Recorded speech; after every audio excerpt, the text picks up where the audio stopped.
Hello, नमस्कार। मैं Naval Joshi, director के कुमरन इंस्टीट्यूट हल्द्वानी। आज एक बात रखना चाहता हूँ पेरेंट्स के लिए, क्योंकि स्टूडेंट्स के लिए तो मैं वीडियो बनाते रहता हूँ और उनको काफ़ी मैंने इंस्पायर करने की कोशिश की है। विगत 25 सालों से मैं हल्द्वानी में कार्यरत हूँ और कई विद्यार्थियों को हम मदद कर चुके हैं उनके डिजायर्ड कैरियर बनाने में। तो आज मैं पेरेंट्स से बात करना चाहता हूँ और गार्जियन से। बात यह है कि मैं सर्वप्रथम आप लोगों को ये कहना चाहूँगा कि देखिए, जो आपके अपने बच्चे होते हैं वो आपके अपने बच्चे हैं। उनके साथ थोड़ी सी लिबर्टी दीजिए उन्हें और बच्चों को थोड़ा सा ये स्पेस दीजिए कि वो अपना कैरियर चुन सकें। अच्छा, लेकिन समस्या ये होती है कि बच्चे को अपने कैरियर का मालूम नहीं होता कि मैंने कैरियर क्या चुनना है। जनरली जब बच्चा 12वीं पास करता है तो वो एक कॉपी कैट होता है, मीन्स वो कॉपी करता है अदर स्टूडेंट्स को। देखिए, हर किसी के घर की हालत अलग अलग होती है। काफ़ी बच्चे ऐसे होते हैं जिनको बहुत बचपन से गाइडेंस मिल जाती है और वो लोग आगे अपने कैरियर के बारे में बहुत ज़्यादा डिसाइडेड होते हैं पहले से।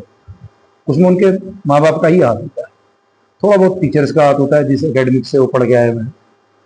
लेकिन एकेडमिक्स में आजकल एक डंडे से हाँकने की बात है सभी को। कहने का मतलब ये है कि मैंने ये तक देखा है कि क्लास 6 से ही कुछ कोचिंग संस्थान कहना चाहिए वो स्कूल में आ जाते हैं और बच्चों को डॉक्टर और इंजीनियर बनने का ख्वाब दिखाते हैं और तब से ही कहते हैं भाई कोचिंग शुरू करो। तो कोचिंग क्या हो गया, एक प्रकार का बिजनेस हो गया, व्यापार हो गया। खैर, वो अलग बात है। तो वहां से बच्चा उधर की तरफ ही चला जाता है, यह जाने बगैर कि भाई उसका इंटरेस्ट कहाँ था। क्योंकि देखिए, क्लास 6 में या क्लास 9 में इंटरेस्ट डेवलप नहीं होता है। जो देखा वो अच्छा लगता है। आप किसी सेना के व्यक्ति को देखेंगे तो सोचेंगे मैं सेना में जाना चाहूंगा। तो बच्चा किसी डॉक्टर को देखेगा तो सोचेगा मैं डॉक्टर को बनना चाहता हूँ। या तो किसी इंजीनियर को देखेगा तो सोचेगा मैं इंजीनियर बनना चाहता हूँ। ये सारी चीजें टाइम टू टाइम उसका मूड स्विंग होता रहता है। मतलब तो ये एक जागरूक पेरेंट्स की रिस्पॉन्सिबिलिटी है, ये गार्जियन की रिस्पॉन्सिबिलिटी है कि अपने बच्चे में होते हुए इन परिवर्तनों को ध्यान दें, इन परिवर्तनों को गहराई से सोचे कि हमारा बच्चा क्या सोचता है और हमने उसको किस तरह से इसमें गाइड करना है। ठीक है, नो डाउट डॉक्टर इंजीनियर बनना हर बच्चे का ख्वाब होता है। हर माँ बाप चाहता है कि मेरा बच्चा डॉक्टर इंजीनियर बने, है ना। तो लेकिन क्या संभव है कि हर बच्चा डॉक्टर इंजीनियर बन जाएगा? आप खुद से पूछिएगा। हर बच्चा डॉक्टर इंजीनियर वकील या सीए क्या हर बच्चा बन जाएगा? हम बच्चे से ये एक्सपेक्टेशन करते हैं कि भाई बहुत ज्यादा मतलब मेटेरियलिस्टिक अप्रोच हो जाती है हमारी यहाँ पर।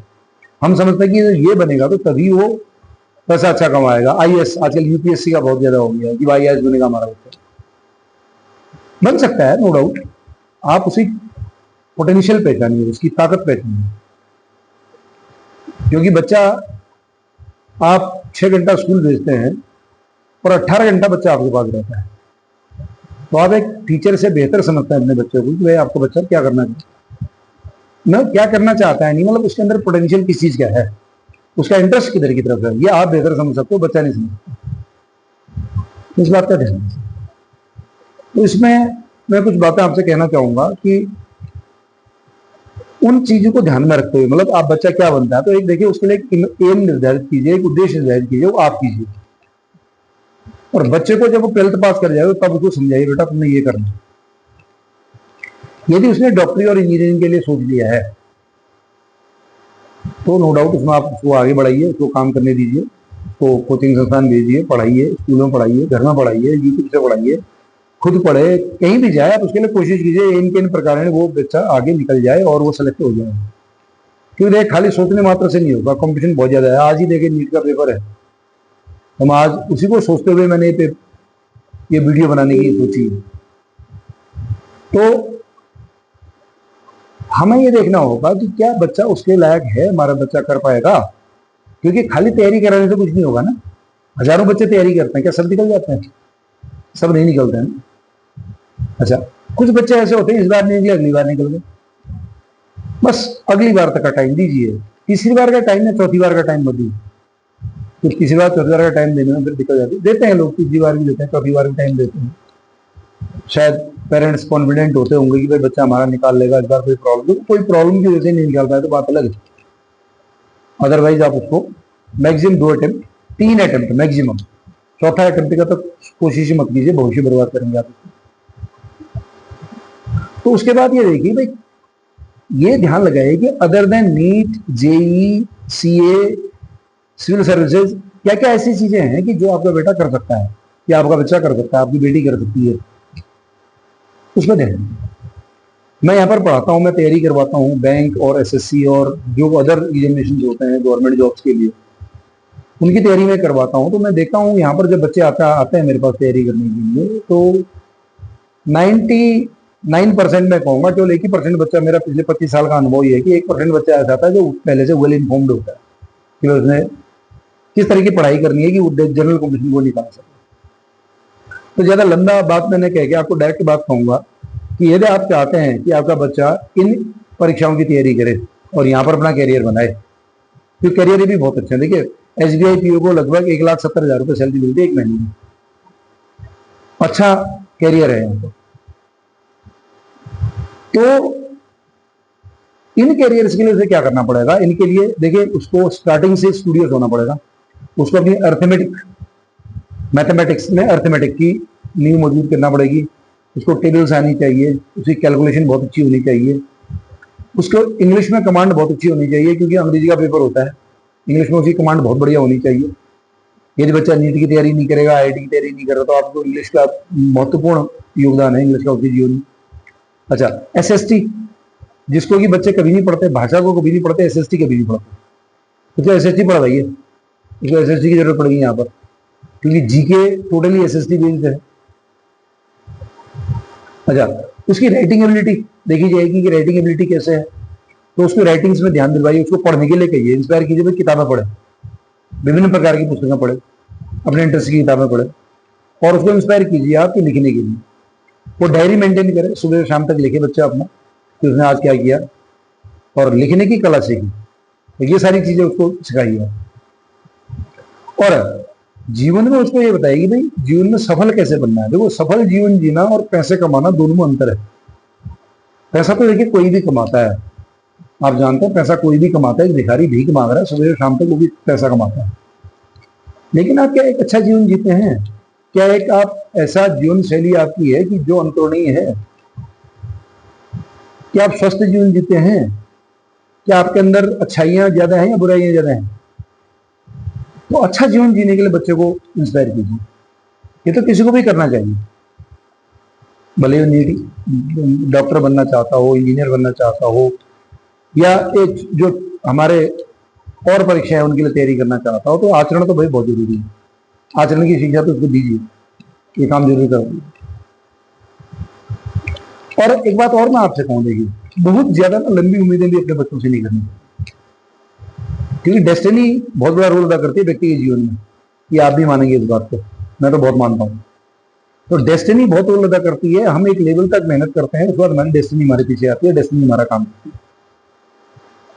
तो डेस्टिनी में बिलीव कीजिए, बहुत ज्यादा एक्सपेक्टेशन मत रखिए।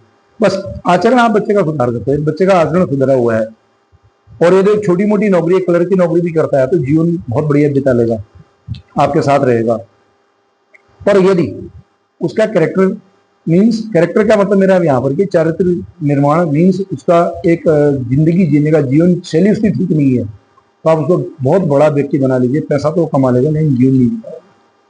इस बात का ध्यान दीजिए। मैंने कई आईएएस ऐसा सुना है, कई आईएएस ने आत्महत्या करी, कई डॉक्टर्स अपना जीवन बर्बाद कर चुके हैं, कई इंजीनियर्स बर्बाद हो गए हैं। क्यों? क्योंकि उनको सही शिक्षा नहीं मिली, उनको जीवन का उद्देश्य नहीं, उनका जीवन का उद्देश्य केवल पैसा कमाना था और कुछ नहीं, भौतिकता थी उनके जीवन में, तो भौतिकता उसे दूर रखी, तो ये मैं कहना चाहूँगा। उसके बाद है कि बहुत जरूरी बात आज के समय पे ये है कि अपने बच्चों पर नजर रखिए, क्योंकि जब बच्चा 9th में आता है ना, 9th से 12th तक, उसके ऊपर नजर रखने की जरूरत होती है। और नजर कैसे रखनी है, देखिए तो पेरेंटिंग का हिस्सा है, इसके लिए तो बहुत बड़ा एक वीडियो में बना सकता हूँ, कभी मैं बनाऊंगा कि पेरेंटिंग कैसे होनी चाहिए। बच्चे पर नजर रखिए, बच्चे को लगना भी नहीं चाहिए मेरे ऊपर नजर रखी जा रही है, और लगना भी चाहिए कि मेरे ऊपर नजर रखी जा रही है। मेरी बात समझ रहे होंगे आप, मैं रिपीट करूंगा कि बच्चे को लगना भी नहीं चाहिए कि मेरे ऊपर नजर रखी जा रही है, और आप बच्चे के ऊपर नजर रखें भी, इस बात का ध्यान, ये बहुत जरूरी है कि इस समय एक बुरी सोबत में पढ़ना, बुरी संगत में पढ़ना, और जिसका कि जीवन भर फिर मलाल रहता है उस बच्चे को भी, वो भी आपको भी कल दोषी ठहराएगा कि जब मैं गलत संगत में पढ़ा था तो आपने मुझे सही रास्ता क्यों नहीं दिखाया। तो इस बात पे ध्यान दीजिए, बहुत ज्यादा भरोसा करना ठीक नहीं है बच्चे। लेकिन एक बात और बताऊं, बच्चे पे बहुत ज्यादा अविश्वास करना भी ठीक नहीं, तो विश्वास कीजिए, लेकिन जिस दिन विश्वास टूटा उसको समझाइए बैठ के, बेटा विश्वास ना करो। अपने बच्चे को इंस्पायर करें, इंस्पायर इन द सेंस कि भाई देखिए आपने बहुत कठिन परिश्रम किया है जीवन में, जब आप यहाँ पहुंचे, तो हम सब लोग मिडिल क्लास को बिलोंग करते हैं, तो मिडिल क्लास व्यक्ति जो है बहुत ज्यादा परिश्रम करता है जिस मुकाम पर आज जो है उस मुकाम पर पहुंचने के लिए। तो बच्चे से ना उस परिश्रम को छुपाइए मत करिए, बल्कि थोड़ा बड़ा चला के कहिए उससे, जितना आपने किया उसको, आपने 10 काम किया था, कम से कम उसको 15 काम करके बताइए। तो इससे उसके अंदर ना कुछ कर गुजरने की इच्छा जागृत होगी, सोचे यार देखो मेरे पेरेंट्स ने इतना काम किया, मैं क्यों ना करूं, मैं भी तो कर सकता हूं। तो ये बात उसके अंदर जाएगी, और उसके बाद उसको ये समझाइए कि बेटा तेरे साथ के लोग जो तैयारियां कर रहे हैं, नीट की तैयारी कर रहे हैं, आईआईटी की तैयारी कर रहे हैं, या सिविल सर्विसेज की तरफ जा रहे हैं, तो भाई तुम ये तो उसे नहीं कर पा रहे हो, तुम इसको करने में सक्षम नहीं हो, तो तुम ऐसा काम करो जिसमें तुम सक्षम हो। तो बच्चा देखे, हर व्यक्ति एक ही डंडे से हाँकने के लिए हमारे देश में नहीं बना हुआ है, हमारी दुनिया में नहीं बना। हर व्यक्ति की फितरत देखो, हर व्यक्ति शक्ल अलग अलग है, शक्ल सबकी एक जैसी नहीं है, तो हर व्यक्ति का काम भी अलग अलग है। आप कभी अकेले में बैठ के सोचिएगा, आप दिल्ली से हल्द्वानी आ रहे हैं, हल्द्वानी बस अड्डे पर आपकी बस रात को 11-12 बजे रुकती है, और वहां से एक ऑटो वाला आपको आपके घर पहुंचाता है। आप क्या समझते हैं उस ऑटो वाले की कोई इंपॉर्टेंस नहीं हमारे जीवन में, उस ऑटो वाले की कोई इंपॉर्टेंस नहीं। सुबह एक ब्रेड वाला ब्रेड लेके आता है आपके घर में, बिकॉज ब्रेड वाले की कोई इंपॉर्टेंस नहीं हमारे जीवन में। हाँ, बात यह है कि आप उस ब्रेड लाने के काम को कैसे कर सकते हैं। आप देखिए, वही ऑटो चलाने वालों के दिमाग में ये बात आएगी, उन्होंने आज ओला और उबर जैसी कंपनियां खड़ी कर दी, उनके पास अपना एक भी ऑटो नहीं है, लेकिन कॉन्सेप्ट, वो दिमाग था उनके पास, और वो लोग लगे और उन्होंने आज की बढ़िया कंपनियां खड़ी कर दी। तो अच्छा व्यक्तित्व, आपने देखे होंगे कई ऑटो चलाने वाले बहुत अच्छे व्यक्तित्व के लोग हैं, बहुत बढ़िया घर बना लेते हैं, बहुत अच्छा अपना जीवन जीते हैं। ऑटो चलाने वाला का कहने का मतलब हमारे दिमाग में आता है यार एक गंदा सा आदमी जो कई दिनों से नहाया नहीं, जो बीड़ी सिगरेट पीता है, मुंह में पान थूकता है ना, तो ये छवि हटाइए। तो ऑटो वाले की भी इंपॉर्टेंस बच्चे को समझाइए। तो शाम को जब आप आएंगे ना, आप कितने लाखों रुपए कमाते हो बॉम्बे में रह के, बॉम्बे से जब आप हल्द्वानी आओगे, दिल्ली से हल्द्वानी आओगे, तो वही ऑटो वाला आपको रात को आपके घर पहुंच जाएगा। कैब ड्राइविंग कोई बुरी बात नहीं है यदि आप अच्छे व्यक्ति हैं, आप कैब ड्राइविंग करके भी अपना घर बढ़िया चला सकते हैं। एक्सपेक्टेशन कम रखिए अपने अंदर, अपने अंदर अच्छाइयां रखिए, जब आपके अंदर अच्छाइयां हैं तो एक्सपेक्टेशन आपकी अपने आप ही ऑटोमेटिकली कम होगी। तो ये चीजें समझिए। और अन्य तैयारियां आप कराना चाहते हैं तो बच्चे को एसएसटी, मैं दोबारा कहूंगा एसएसटी, बेसिक अरिथमेटिक और इंग्लिश, इन 3 विषयों का ज्ञान जरूर दीजिए उसको 12th पास करने में। तो मैं उम्मीद करता हूं कि ये वीडियो आपके लिए मददगार होगी, आप इसको देखिए, बच्चों को भी समझाइए, और आपके साथ के कोई और लोग हैं, आपको ये वीडियो मिल जाती है, आप उन तक भेजना चाहते हैं तो आप उसको शेयर भी कीजिए, मैं भी ठीक लगेगा। मैं खुद यहाँ पर बच्चों को प्रिपरेशन करवाता हूँ, बैंकिंग, एसएससी और रेलवे, होटल मैनेजमेंट, और भी जो बाकी एंट्रेंस एग्जाम होते हैं उनके लिए मैं तैयारी कराता हूँ। विगत 25 सालों से मैं यहाँ पर हूँ, मैं तैयारी कर रहा हूँ। तो आप हमारी मदद भी ले सकते हैं, मेरे फ़ोन नंबर पीछे आपको दिख रहे होंगे, आप कॉल कर सकते हैं। और देखिए, सलाह लेने के लिए फ्री ऑफ कॉस्ट है, उसमें कोई कीमत नहीं है, बस टाइम का थोड़ा सा रहता है कि आप टाइम से एक बार फ़ोन करके टाइम ले लें, और मैं आपको आधा घंटा बात करने को तैयार हूँ आप लोगों से। तो समय की कोई मतलब पैसे की कोई बात नहीं है। यदि आपको राय लेनी हो अपने बच्चे के भविष्य के लिए तो आप मेरे से राय ले सकते हैं। तो मैं नवल किशोर जोशी, डायरेक्टर केर कुमार इंस्टीट्यूट, ये से आपसे इजाजत चाहूँगा और इस वीडियो को देखने के लिए आपका बहुत बहुत धन्यवाद। यदि मैं समझूंगा कि इस बार इस वीडियो को देखकर आपके बच्चे के अंदर थोड़ा भी सुधार आ सके, गुणात्मक सुधार, तो मैं बस यही मेरा मकसद है। मैं सोचूंगा कि मेरा मकसद पूरा हो गया। धन्यवाद वीडियो देखने के लिए। नमस्कार।